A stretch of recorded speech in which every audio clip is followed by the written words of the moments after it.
Vijayawada Telugu Desam party కార్యాలయం నుంచి వర్ల రామయ్య గారు ఒక సంబరాల్లో మునిగిపోయిన వాతావరణం తెలుగుదేశం పార్టీ కార్యాలయం కనపడుతుంది. పెద్ద ఎత్తున టీడీపీ, జనసేన, బీజేపీ కార్యకర్తలు కార్యాలయానికి చేరుకుంటున్నారు. ఈ ఫలితాలు ముందే ఊహించామని చెప్పి వర్ల రామయ్య గారు చెప్తున్నారు. జగన్కు అభివృద్ధి గురించి ఏమీ తెలియదని, అందుకే ఘోరంగా ఓడిపోతున్న పరిస్థితులు కనపడుతుంది. వర్లరావు గారితో మా ప్రతినిధి రాజేష్ ఫేస్ టు ఫేస్. ప్రక్రియ మొదలై గంటన్నర గడిచిన దగ్గర నుంచి తెలుగుదేశం పార్టీ జాతీయ కార్యాలయంలో సంబరాలు జరుపుకున్నారు. అయితే ప్రస్తుతం మనకి తెలుగుదేశం పార్టీ పొలిట్ బ్యూరో సభ్యులు రామయ్య గారు ఉన్నారు. ఆయనతో మాట్లాడడానికి ప్రయత్నిద్దాం. సార్, ఎలా అనిపిస్తుంది? మొదటి గంటలోనే దాదాపు సంబరాలు చేసుకునే పరిస్థితి కనబడుతుంది. ఎలా చూస్తున్నారు?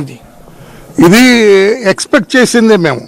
ఎందుకంటే జగన్మోహన్ రెడ్డి పరిపాలన, అతను అరాచక పరిపాలన, అతను దుర్మార్గపు ఆలోచనలు, అతను రాజ్యాంగ వ్యతిరేక పరిపాలన, ప్రజాస్వామ్య వ్యతిరేక పరిపాలన, ఇదంతా కూడా ఒక రాక్షస పరిపాలనలో ఉన్నట్టుగా ప్రజలందరూ కూడా భావించారు.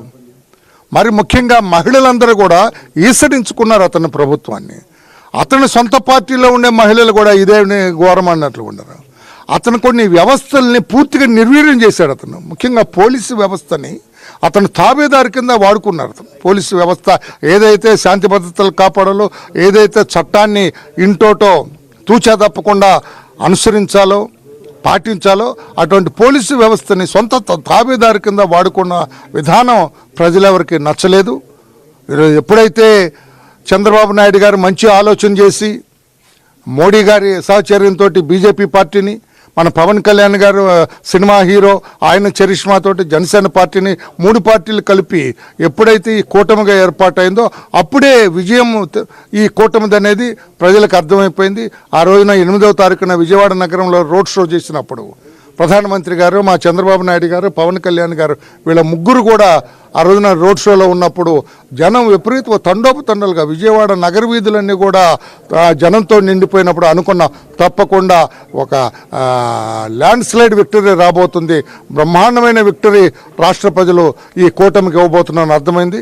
పోలింగ్ రోజున కూడా మేము జనం ఆ పోలింగ్ సరళ చూసిన తర్వాత తప్పకుండా మాకు 160 సీట్ల పైన రాబోతున్నాయని కూడా మేము అంచనా వేసుకున్నాం. అంటే నిన్న చూసినా కానీ జగన్మోహన్ రెడ్డి గారు ట్వీట్ చేశారు, ఖచ్చితంగా అధికారంలోకి తమ్మే వస్తున్నాము, ఖచ్చితంగా పోలింగ్ అయిపోయిన సరళని చూస్తే అధికారం మనదే, కౌంటింగ్ కేంద్రాల దగ్గర జాగ్రత్తగా ఉండండి, ఏ ఓటుని మిస్ చేయొద్దని ట్వీట్ చేశారు. దాని మీద మీరేమంటారు? అతని మాటలు చూస్తే దింపుడు కళ్ళం ఆశ అంటారు మన ప్రాంతంలో, దింపుడు కళ్ళం ఆశ. అతనికి తెలుసు, అతను ఐపాక్ వాళ్ళతో మాట్లాడే రోజున అతను అతని బీద పలుకులే అర్థమైంది.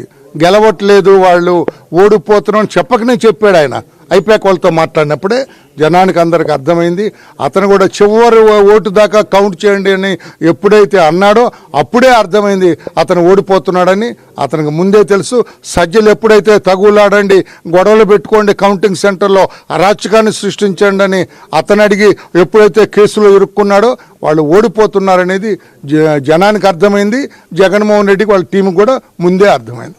అంటే ఇప్పుడున్న పరిస్థితులు మీరు చెప్పేదాని ప్రభావం చూసుకుంటే ఈ రాష్ట్రంలో ఇప్పటివరకు జరిగింది అభివృద్ధి కాదని అంటారా? అభివృద్ధి అనేది శూన్యం అండి. జగన్మోహన్ రెడ్డికి అభివృద్ధి అనేది లేదు. అతని మస్తిష్కంలో మెదడులో అభివృద్ధి చేయాలనేది లేదు. అతను ఏదో ఒక బటన్ నొక్కి వాళ్ళందరినీ చేసుకొని ఉంటారు. ఎవరికి కూడా ఒక్క బిడ్డకు ఉద్యోగం రాళ్ళు, చదువుకున్న వాళ్ళందరూ కూడా రోడ్ల మీద ఉన్నారు. డిగ్రీ పాస్ అయిన వాళ్ళందరూ, బీటెక్ పాస్ అయిన వాళ్ళందరూ అందరూ కూడా రోడ్ల మీద ఉన్నారు. ఒక్క ఇండస్ట్రీ తీసుకురాలేదు, ఒక్క పరిశ్రమ లేదు, ఒక్క డెవలప్మెంట్ యాక్టివిటీ లేదు. పోలవరం అట్లాగే పడి ఉంది.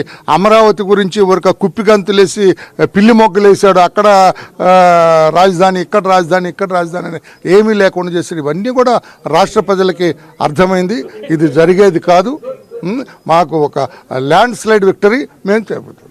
ఇది పరిస్థితి. ఖచ్చితంగా తెలుగుదేశం పార్టీ అధికారంలోకి వస్తుంది. వైసీపీ చేసిన అరాచకాలే దీనికి నిదర్శనం. ప్రజలకు తెలుగుదేశం పార్టీకి పట్టం కట్టనున్నారని చెబుతున్నారు. కెమెరా పర్సన్ జీవంతో రాజేష్, HM టీవీ, విజయవాడ.